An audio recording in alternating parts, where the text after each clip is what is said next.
Hello, today I'm going to read the story of the Lighthouse Keeper's Lunch, and it is written by Ronda and David Armitage. Once there was a lighthouse keeper called Mr. Grinling. At night time he lived in a small white cottage perched high up on the cliffs.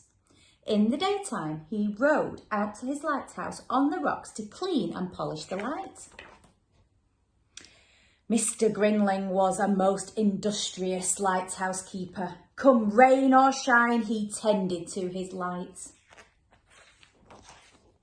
Sometimes at night, Mr. Grinling lay asleep in his warm bed. The ships would toot to tell him that his light was shining brightly and clearly out to sea. Each morning, while Mr. Grinling polished the light, Mrs. Grinling worked in the kitchen of the little white cottage on the cliffs, concocting a delicious lunch for him. Once she had prepared the lunch, she packed into a small basket and clipped it onto a wire that ran from the little white cottage to the lighthouse of the rocks. But one Monday, something terrible happened. Mrs. Grinling had prepared a particularly appetising lunch. She had made a mixed seafood salad, a lighthouse sandwich, cold chicken salad, sausages and crisps, peach surprise, iced sea biscuits, and drinks and assorted fruits. She put the lunch in the basket as usual and sent it down the wire. But the lunch did not arrive. It was spotted by 3 scavenger seagulls who set upon it and devoured it with great gusto. "Clear off, you varmints!" shouted Mr. Grinling, but the seagulls took not the slightest notice. That evening, Mr. and Mrs. Grinling decided on a plan to baffle the seagulls. "Tomorrow I shall tie the napkin to the basket," said Mrs. Grinling. "Of course, my dear," agreed Mr. Grinling. "A sound plan." Seagulls are thinking here, "They'll have to try harder than this to stop us, Bert." On Tuesday evening, Mr. and Mrs. Grinling racked their brains for another plan. "They are a brazen lot, those seagulls," said Mrs. Grinling. "Brazen indeed," said Mr. Grinling. "What shall we do?" "Our cat does not appear to like seagulls," said Mrs. Grinling. "No, my dear," said Mrs. Grinling. "Hamish is an accomplished seagull chaser." "Of course," exclaimed Mrs. Grinling. "Tomorrow Hamish can guard the lunch." "A most ingenious plan," agreed Mr. Grinling. Hamish did not think that this plan was ingenious at all.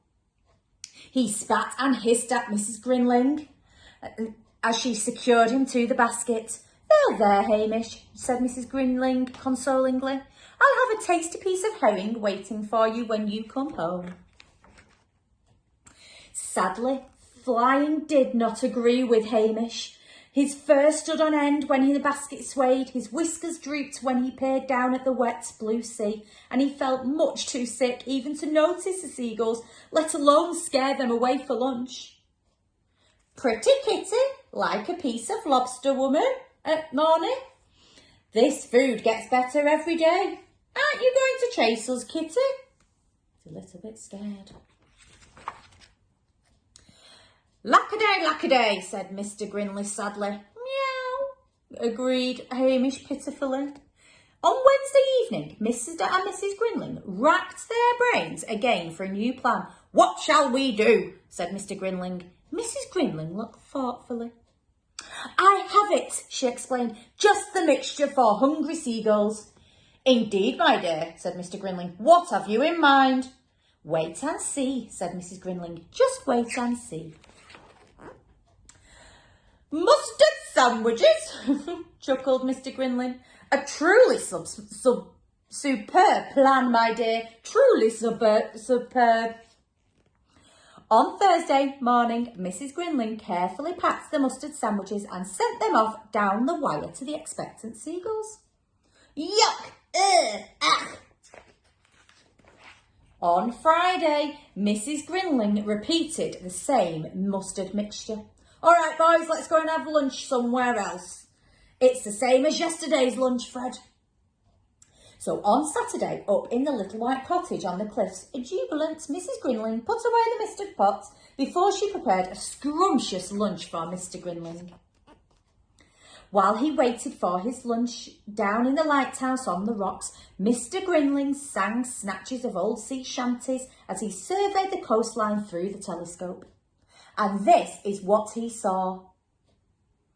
"No mustard in this lot, Tom. We'll fly back here for lunch again tomorrow, boys. This is a delicious chocolate eclair, Fred." "Ah, well, such is life," mused Mr. Grinling as he sat down to enjoy a leisurely lunch in the warm sunshine. The seagulls had found another delicious picnic basket to go to every day. Hope you enjoyed that.